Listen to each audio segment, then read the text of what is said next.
Simbolo ako ng innocence at bagong simula. Kapag ibinigay mo ako, ibig sabihin gusto mong magsimula ng simpleng pagmamahal, pure, masaya at totoo. Ako si Orchid. Rare ako at elegant. Simbolo ako ng lakas at kakaibang ganda. Kapag ako ang ibinigay mo, ibig sabihin espesyal ang taong yon. Ako si Lavender. Ako ang bulaklak ng kapayapaan at healing. Ibinibigay ako kapag gusto mong iparamdam ang comfort at support.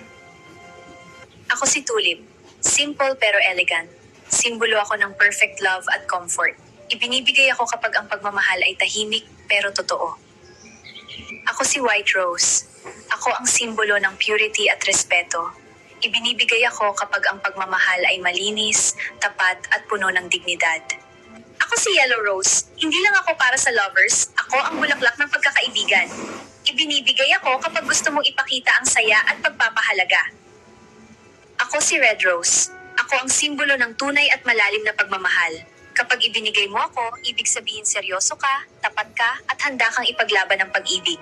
Ako si Blue Rose. Rare at misteryoso ako. Simbolo ako ng imposible at kakaibang pag-ibig. Kapag ibinigay mo ako, ibig sabihin espesyal at handa kang sumugal.